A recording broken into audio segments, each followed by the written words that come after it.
Good evening and welcome back to the question and answer series for anash.org. Last week I mentioned that the Chidisharim writes one of the remozim of giving Chanukah geld and giving presents is because ner Chanukah you put on the left side, and the pasuk says ibesmoile oish v'chuvat. So that's a remus that you give money or you give presents. Chanukah, which is besmol, smoile oish v'chuvat. Just wanted to mention that Rav חייקין, the Rabbi of Liובאוויטש in Cleveland, wrote me that Rabbi Yצחak, the Rebbe's father, Rabbi in Lekita Levi Yitzchak, in Lekitem Umachini Echez, brings the same remus for giving Chanukah geld in presents. Question: I was by a wedding, and after the chuppah they realized that the two Adam were second cousins. Is this a problem, or you have to make over the kiddushin? The answer is that lekitchila we are makpet. There shouldn't be any relationship between the two Adam, and so will be also between the Adam and the Chos and Kala. No relation whatsoever. But in this case, you asked the question, which was second cousin, which a second cousin in Shekhanorach means shlishi b'shlishi, because two brothers is rishon b'rishon. That means that's number one. First cousins are shiny b'shiny, which is second cousins, the second generation. And the third generation, that means second cousins, that's shlishi b'shlishi. And by the evet, a shlishi b'shlishi by kiddushin is okay.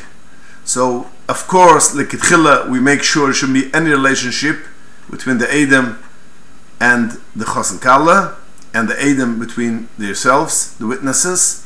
But if the two witnesses was second cousin, so by the evet, you don't have to make over the kiddushin. Question: this week, Friday, falls Asura B'Tayvus. Do girls have to fast Asura B'Tayvus?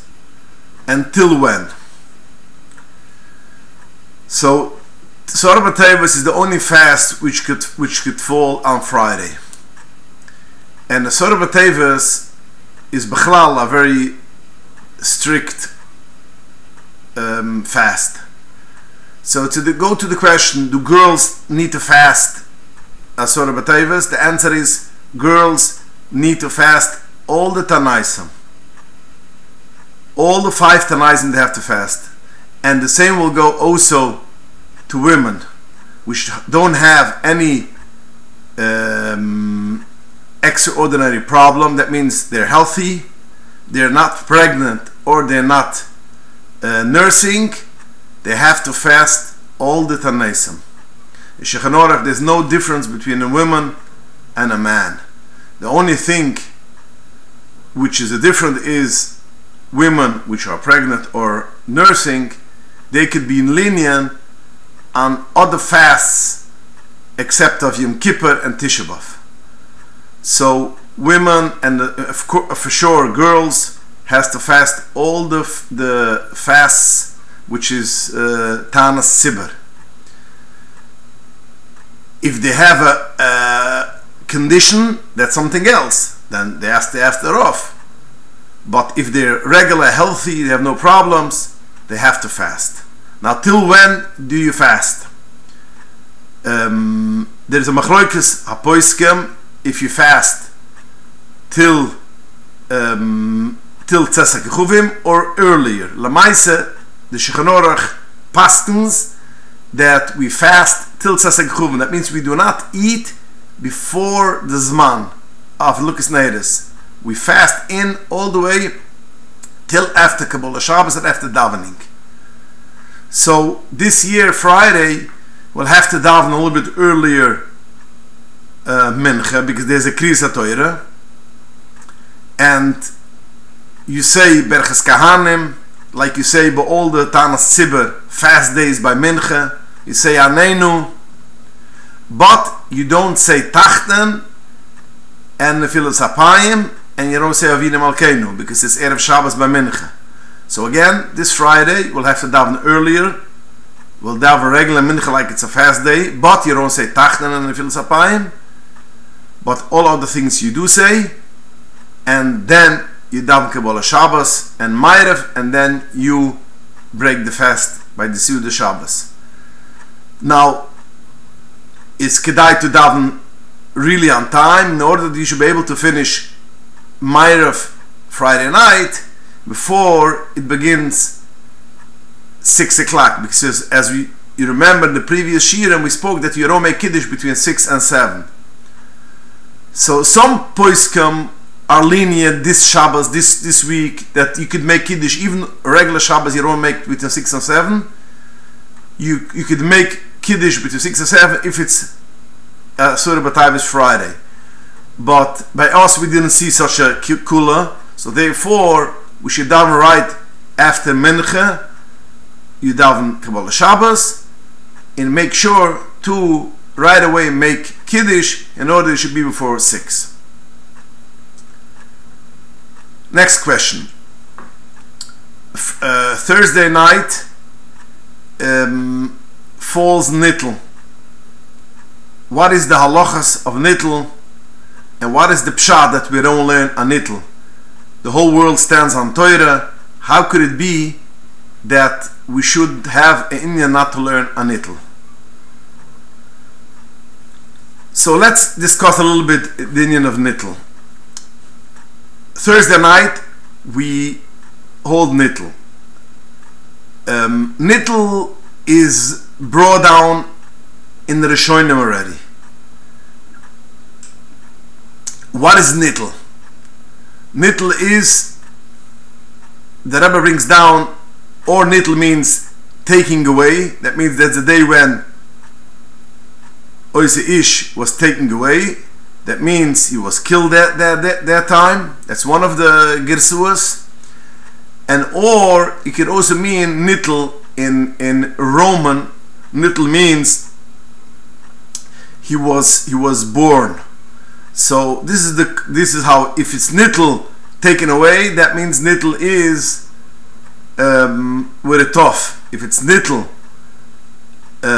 with a tes, so then it means Nittel Roman, because Natal. In any case, the Pashta the reason why you don't learn Nittel is says in Sefer Tamim Menugam, in Sefer Matamim, the Rebbe brings it also down in Shalch Menachem, that once upon a time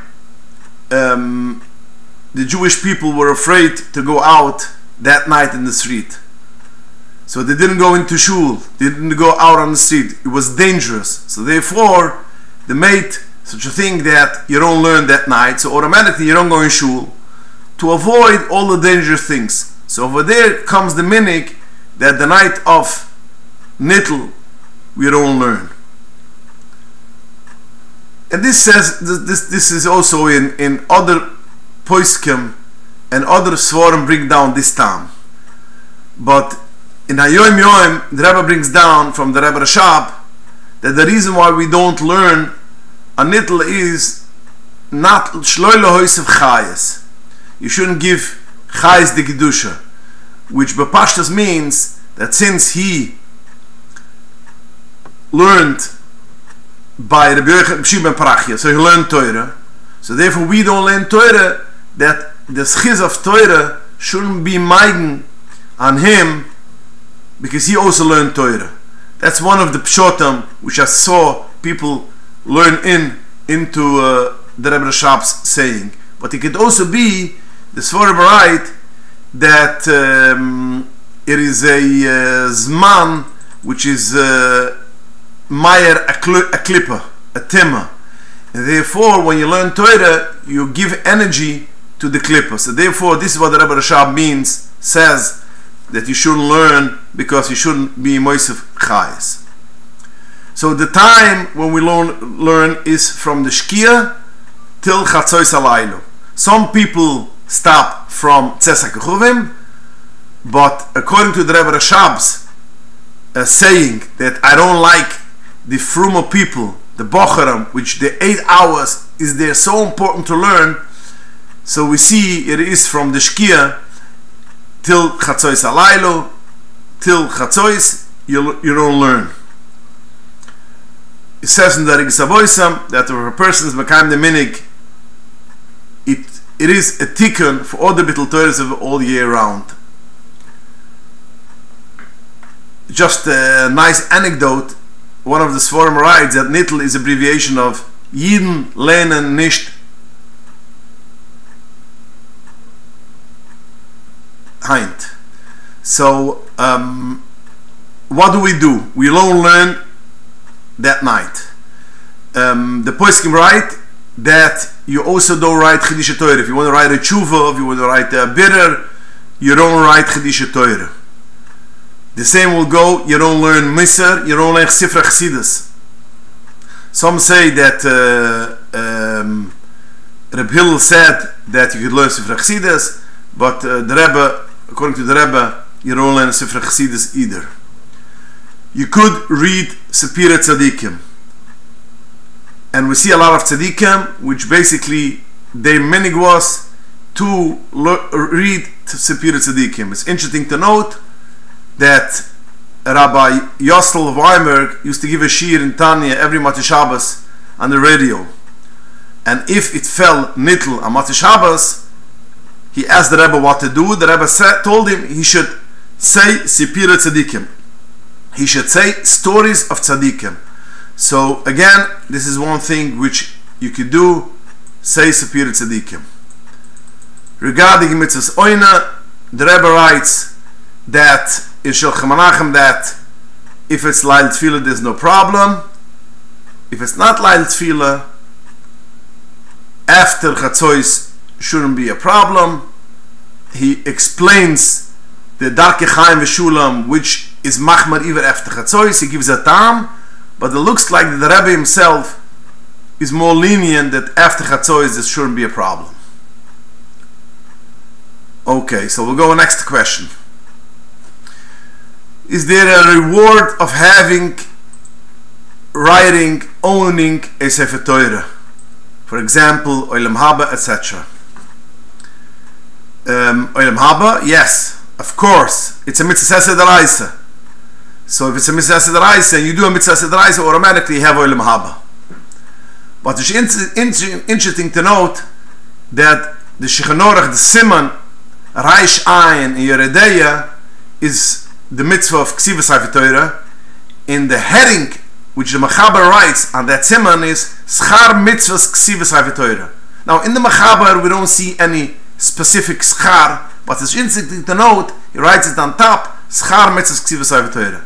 But we do find that Mitzvahs Ksiva Sefer Torah has specific Schar. One of the things is the Chidisharim writes that it's as gila for a Riches Yomim, because the Mishnah says Mesechtes Ovos Mar B'Toira Mar B'Chaim, which he explains Mar B'Toira, if you are adding on in Torah, means you're adding on in writing a Sefer Torah.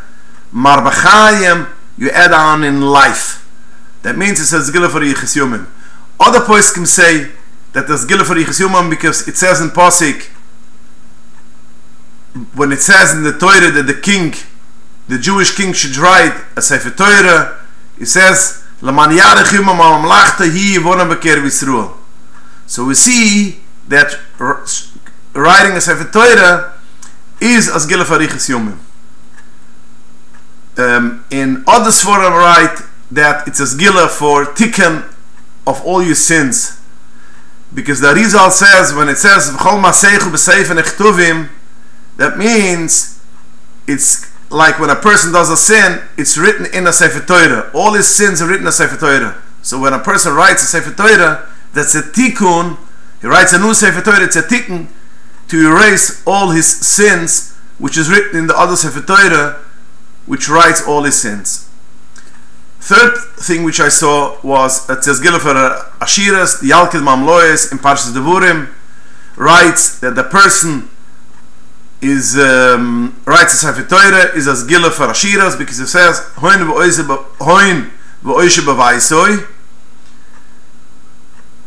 is a person that goes when somebody is Mekayim the Torah. Chazal write Kol Mekayim Sefer Torah b'vaisoi.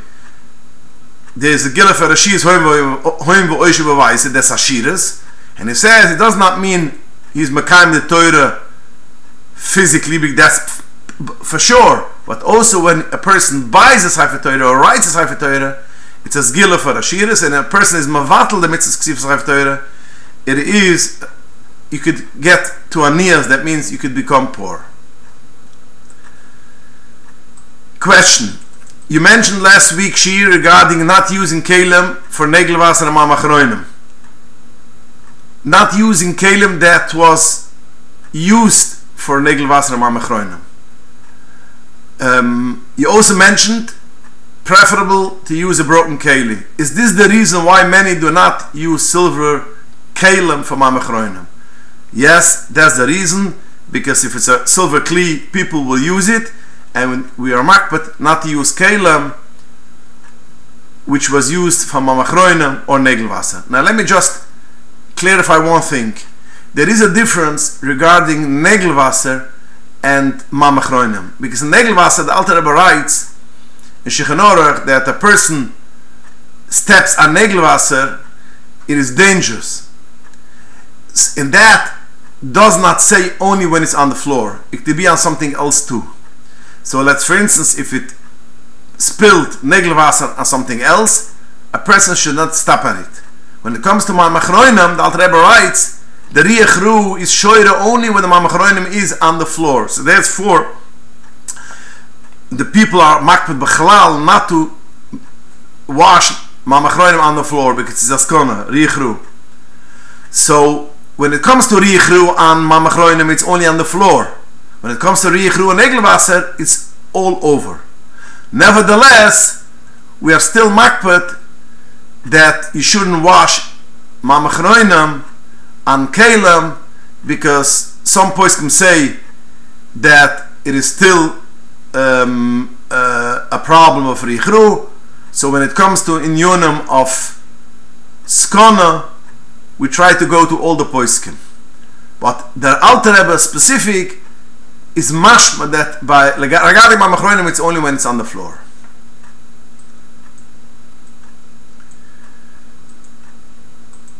Question. You stated in previous shir that front lace sheitlach is also because of maras ayin. After that, you stated that if it becomes widespread, it becomes mutter. It should have been stated clearly that it only becomes mutter if one actually starts seeing a recognizable difference between a sheitel and natural hair. Let me make it clear. And I thought I made it clear then, I'm going to make it clear again. Exactly what you wrote. Only if it becomes recognizable a difference between a sheitel and natural hair, only then it will be mutter.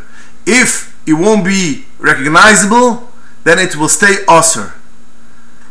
And not only that, if the companies will get more sophisticated and they will make beautiful sheitels in more sophisticated, it should look more than hair, like as they advertised, that you won't see a difference between your hair and your sheitel, then it will be osur. So the only reason why it could become mutter is only if it will come a time then people will get used to it, and there will be a recognizable difference between a sheitel and natural hair. First of all, because of marasayin. As I mentioned, the reason why we have a problem if it looks like hair, there's a marasayin chshad, people will think that you're over of a isser, you're going with your own hair. And as long as there's not a recognizable difference between hair and a sheitel, it will be osur. And second of all, there's also a problem of hair, because one of the reasons why the Torah asert hair is because it brings up hair in people. Now when a person sees it's a sheitel, he doesn't have hair. Hair has a specific attraction, so people become hair that start thinking about it. So if the people will not get used to it and realize it's a sheitel and they will think it's hair, they have the problem of hair. So if I didn't make it clear yet, which I think I did make it clear, I'm going to state it now clearly. The only way when frontlay sheitel will become mutter is only if eventually it will be recognizable difference between a sheitel and natural hair. And as long as it doesn't come to that stage, it is not mutter and it's usher to wear it, to go with it. Okay, we'll stop here and we'll join again you next week, Im Yirtzeh Hashem, and please send in the questions to our inbox@anash.org. Good night and have a wonderful week. And the Rabbi shall help that this year Surah B'Taivus should nishapach ve'en l'susan and simcha. We shouldn't need to fast, and it should be a simcha. Mashiach will come and Hervi Ameinu Mamash.